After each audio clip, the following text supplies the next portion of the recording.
Hello everybody, welcome to another Today in the Workshop video. Today I got up extra early. I couldn't wait to get out in the workshop, and as you can see, it's a little cold out here, but it's gonna warm up.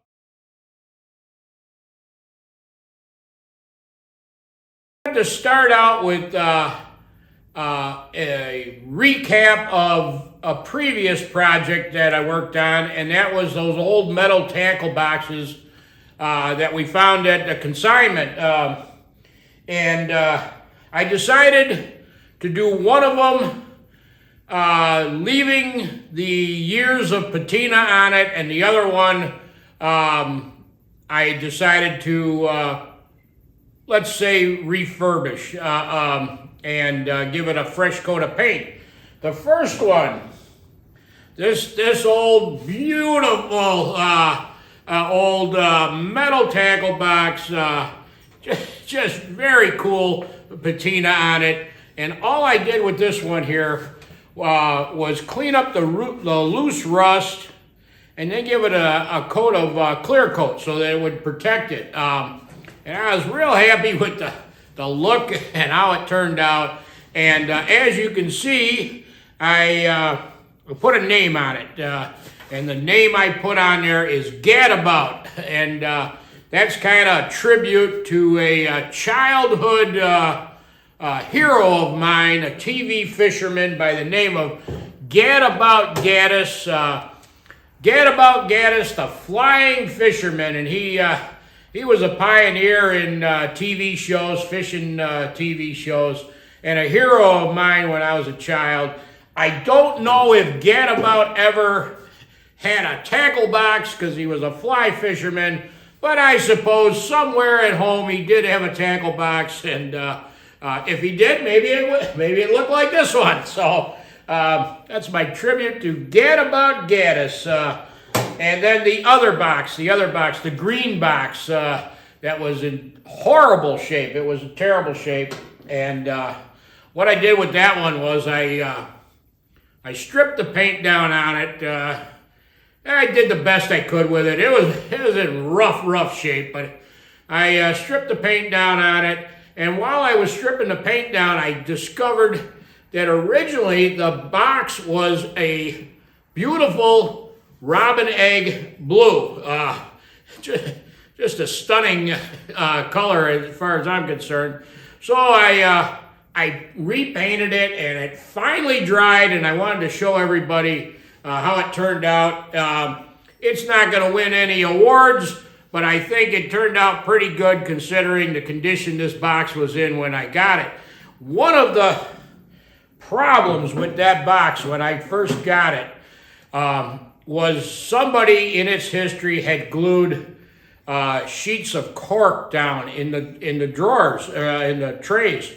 And it was a good idea, don't get me wrong, but probably decades and decades of where the cork was disintegrating.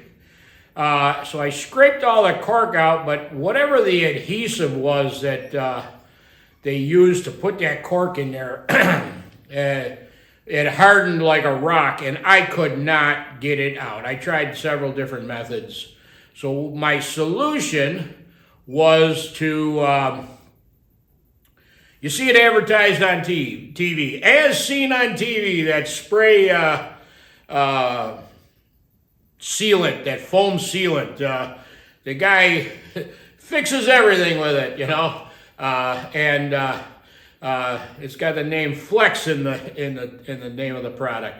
And I got a can of that, and I sprayed the trays, the drawers with that.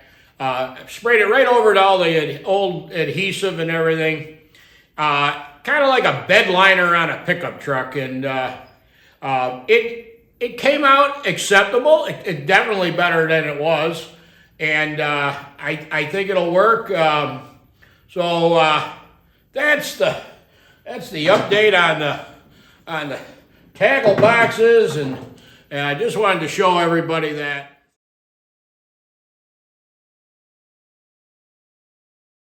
You hear the term EDC, everyday carry. You hear it all the time. You read it. You read it in articles in magazines, and you hear it all the time. EDC, everyday carry. Well, I have something that I carry every day, and that's this Victorinox Swiss Army knife. I don't go many places without it, and I use it all the time. And it's starting to get a little dull. I got to sharpen it up. So that's one of the things I wanted to do this morning in the workshop. And I want to show everybody a really cool knife sharpening system.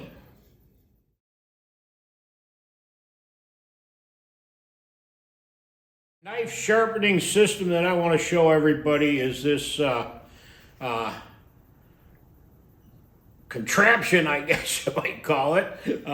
And I don't mean that in a bad way. It works good. It's made by a company out of Ashland, Oregon. I think the company is named Sharp. That's the label on the sharpening system. It's an electric sharpener. Got a little motor and a belt. The belt is under tension. It has a guide here so that you get the same angle all the time. It comes with 3 different grit belts, the green being a coarse one. Don't use that very often unless something's in really bad shape. And then this red one here is medium, and then this gray is extra fine, and it does a really good job putting an edge on a pocket knife. Let me show you how it works.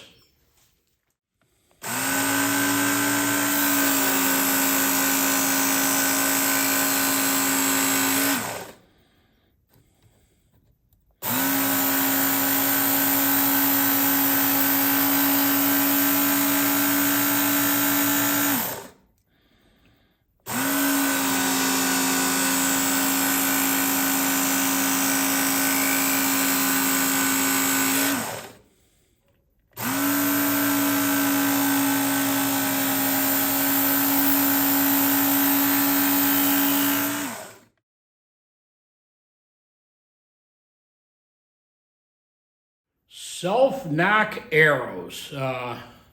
Self-knock arrow is an arrow that has the knock cut right into the shaft, not a plastic glue-on knock.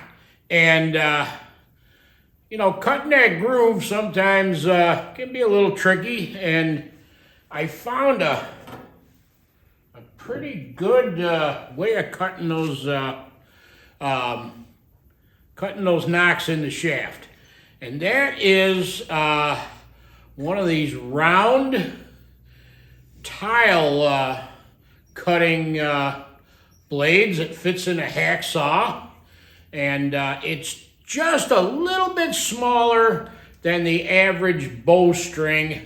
So when you cut your knock in, then you can get it to fit just so by taking a little sandpaper, sanding it until it fits that string just the way you want it. Maybe you want it a little snug on there. Maybe you want it a little looser.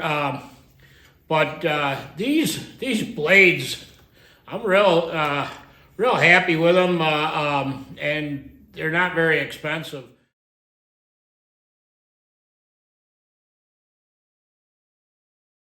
I hadn't ordered any arrow shafts in a very, very long time, and I went to the internet to order some, and holy smoly, that just about floored me, the price of unfinished cedar shafts. Just crazy.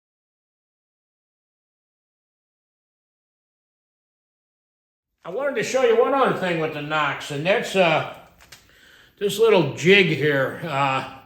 And the arrow shaft fits in here, and then this little nut clamps it down.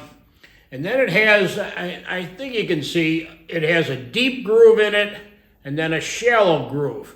If you're just cutting just a knock in there and then you're going to reinforce it with something like sinew or something, you're probably going to want to use the shallow groove. It's centered on there. The long groove, what that's for is if you wanted to make reinforced with an insert self nocks, and you would cut that shaft with the long groove, and then you glue in a little piece of wood here. I think this is some Osage. I'm not sure, but I think it's some Osage, and glue that in. And when it's all dried off or dry, you cut it down, sand it a little smooth there, and then you make opposite of the way that the insert went, your shallow groove, and you end up with a reinforced self knock. Hopefully you can see that. Well, I guess we didn't really accomplish much today in the workshop. Got jibber-jabbering away and talking and visiting. I'm glad everybody stopped by. I always enjoy company in the workshop, and I guess it's okay if, maybe you don't accomplish much in the workshop. You're just kind of hanging out and enjoying life. So until next time, everybody, take care. Thanks for watching.